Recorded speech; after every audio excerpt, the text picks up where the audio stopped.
యేసయ్యా యేసయ్యా. హల్లెలూయా. దేవునికి స్తోత్రం. ఈ వాక్యం వింటున్న వారందరికీ యేసుప్రభు వారి నుండి ఆశీర్వాదం, ఆరోగ్యం, ఐశ్వర్యం, సంతోషం, సమాధానం, నిరీక్షణ కలగాలని ప్రార్థిస్తూ సమస్త మహిమ, ఘనత, స్తోత్రం యేసుప్రభు వారికే చెల్లిస్తూ ఈరోజు మనం పరిశుద్ధ గ్రంథం నుండి 89వ కీర్తన 37వ వచనం చదువుకుని ధ్యానించుకుందాం. నా పరిశుద్ధత తోడని నేను ప్రమాణం చేసి తిని, దావీదుతో నేను అబద్ధమాడను. యేసుప్రభు వారు నిన్న నేడు నిరంతరం ఏకరీతిగా ఉండు దేవుడు. ఆ రోజు దావీదు మహారాజుకు ప్రమాణం చేసి వాగ్దానం ఇచ్చారు. ఈరోజు అదే వాగ్దానం మనకిస్తున్నారు. ఆయన పరిశుద్ధత తోడని ప్రమాణం చేస్తున్నారు. ఆయన అబద్ధమాడరు. ఏ సమస్య అయినా విడుదలనిస్తున్నారు. అనారోగ్యమైన, ఆర్థిక ఇబ్బందులైన, అప్పులైన, కుటుంబ సమస్యలైన, గడ్డుతనమైన అన్నింటి నుండి విడుదలనిస్తాను, నా పరిశుద్ధత తోడని ప్రమాణం చేస్తున్నారు. శరాబులు, కెరూబులు పరిశుద్ధుడు పరిశుద్ధుడు అని నిత్యం గొప్ప స్వరంతో గాన ప్రతిగానాలు చేసే ఆ పరిశుద్ధత మీద ప్రమాణం చేస్తున్నారంటే ఇంతకన్నా గొప్ప భాగ్యం మనకి ఏముంటుంది? ఇది ఇంకా బాగా అర్థం కావడానికి ఉపమానం ద్వారా తెలుసుకుందాం. ఒక అనాథ యువతికి వివాహం జరిగి అత్తగారింటికి ఆనందంగా వెళ్ళింది. కానీ ఆమె ఆశించిన విధంగా ఆమెకు అక్కడ సంతోషం దొరకలేదు. భర్త, అత్తింటి వారు ఆమెను వేధింపులకు గురిచేసేవారు, తీవ్రంగా హింసించేవారు. అలాంటి బాధలలోనే ఒక కుమారునికి జన్మనిచ్చింది. కొన్ని రోజుల తర్వాత భర్త ఆమెను, కుమారుని తీసుకుని వెళ్ళి భాష రాని ఊర్లో ఆమెకు ఏమీ తెలియని చోట రోడ్డు మీద వదిలేసి వెళ్ళిపోతాడు. ఆమెకు ఏమీ అర్థం కాక తల్లడిల్లిపోసాగింది. నడి రోడ్డుపై చెట్లు, గుట్టలు ఉన్న ప్రదేశం ఎలా వెళ్ళాలో తెలియక చాలా మానసిక సంఘర్షణకు లోనై మెల్లిగా కొడుకుని ఎత్తుకుని నడుస్తూ ఒక గ్రామం చేరి అక్కడ ఒక పూరి గుడిసెలో కాపురం ఉన్న ఒక కుటుంబం దగ్గరకు వెళ్ళి ఆకలి, అన్నం పెట్టండి అంటూ సైగలు చేసి అడిగింది. వారు ఆమెకు అన్నం పెట్టి ఉండటానికి ఇంట్లో చోటునిచ్చి ఎవరు ఏంటి అని అడగగా ఆమె భాష అర్థం కాక సైగలతోనే ఏడుస్తూ చెప్పింది, భర్త వదిలేసి వెళ్ళాడు, నాకు బ్రతకడానికి ఏ మార్గం లేదు అని. మానసికంగా, శారీరకంగా చాలా కృంగిపోయిన స్థితిలో ఉన్న ఆమెను, కుమారుణ్ణి వారు ఓదార్చి మందిరానికి తీసుకుని వెళ్ళి పాస్టర్ గారితో ఆమె పరిస్థితి వివరించగా పాస్టర్ గారు తను నిర్వహించే అనాథ ఆశ్రమంలో ఆమెను ఉంచి ఆమెకు భాషను నేర్పిస్తూ వాక్యాన్ని బోధించసాగారు.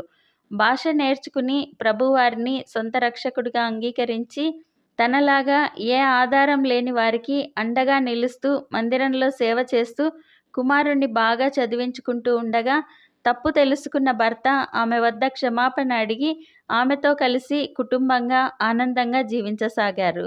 తను చిన్నప్పుడు చదువుకున్న స్కూల్లో రోజూ చూసే వాక్యం ఆమెకు గుర్తుకు వచ్చి ప్రమాణం చేసిన దేవుడు నన్ను మంచి మార్గానికి చేర్చారు అని కృతజ్ఞతతో దేవుని స్తుతించసాగింది.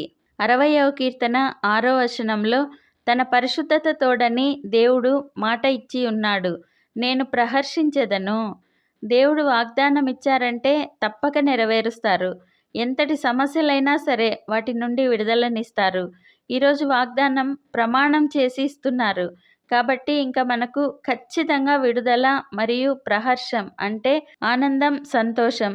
దావీదుకు వాగ్దానం ఇచ్చి నెరవేర్చిన దేవుడు మనకు విడుదలనిస్తారు. మనం ఉపమానంలో తెలుసుకున్న అనాథ యువతికి వాగ్దానం ఇచ్చి నెరవేర్చారు. వారికి చేసిన దేవుడు మనకు చేస్తారు. కాబట్టి ఈ కష్టాలకు భయపడక ఆయన యందు విశ్వాసం ఉంచి ప్రార్థించి మనం కూడా విడుదల పొందుకుని ఆనందంగా జీవిద్దాం. ప్రార్థన చేసుకుందాం. ప్రభువా, దేవా, సర్వాధికారి తండ్రి, మీ పరిశుద్ధ పాదాలకు వందనాలు, స్తుతులు, స్తోత్రాలు నాయనా. మీరు మా జీవితాల్లో జరిగించిన మేళ్ళన్నింటికీ వందనాలయ్యా. మాకు అన్ని కష్టాలు, బాధల నుండి విడుదలనిస్తానని మీ పరిశుద్ధత తోడని ప్రమాణం చేస్తున్న తండ్రి వందనాలయ్యా. మమ్మల్ని అందరినీ ప్రహర్షంతో నింపుతున్నందుకు వందనాలయ్యా. ఈ ప్రార్థనలో పాల్గొనే వారిని అన్ని కష్టాల నుండి విడుదలనిచ్చి వారిని ప్రహర్షంతో నింపండి. వారి ప్రార్థనలన్నీ ఆలకించి సఫలపరచండి. ఆలస్యాన్ని కొట్టివేసి శీఘ్రంగా నెరవేర్చండి. అన్ని రంగాలలో వారిని అభివృద్ధి పరచండి. వ్యాధి లేమిని వారి కుటుంబాల్లో నుండి తీసివేసి స్వస్థత సమృద్ధితో వారిని నింపండి. కదలని నిలకడగల ఆర్థిక సమృద్ధితో నింపండి. మేమందరం ఈ దేశానికి, ఈ ప్రపంచానికి ఆశీర్వాదకరంగా ఉండులాగున ఆశీర్వదించమని నజరేయుడైన యేసుక్రీస్తు నామంలో ప్రార్థిస్తున్నాం తండ్రి. ఆమెన్. ప్రతిరోజు మీ కామెంట్స్ చూస్తున్నాము. మీకోసం కూడా రోజు ముమ్మారు ప్రార్థిస్తున్నాము. భయపడకండి, దిగులు పడకండి, కృంగిపోకండి. యేసుప్రభు వారు తప్పక విడుదలనిస్తారు. ఆయన మహాకృప మనతో ఎల్లప్పుడూ ఉంటుంది. Amen. Thank you Jesus. God bless you. మేము మా ఛానల్లో అందించిన ఇతర వీడియోలను కూడా తప్పకుండా చూసి మీ మిత్రులకు షేర్ చేయగలరు. ఇప్పటి వరకు మా ఛానల్ సబ్స్క్రైబ్ చేయకుంటే వెంటనే సబ్స్క్రైబ్ చేసి కొత్త వీడియోల నోటిఫికేషన్స్ కోసం సబ్స్క్రైబ్ బటన్ పక్కనే ఉన్న బెల్ గుర్తును క్లిక్ చేయండి. అందరికీ వందనాలు. తనకు వచ్చిన కలల సారాంశాన్ని దానియేలు వివరించినప్పుడు షడ్రకు, మిషకు, అబేద్నెగోలను దేవుడు అగ్నిగుండంలో నుండి కాపాడిన సందర్భాల్లో కూడా దేవుని స్తుతించి అంగీకరించిన అది తాత్కాలికంగానే జరిగింది.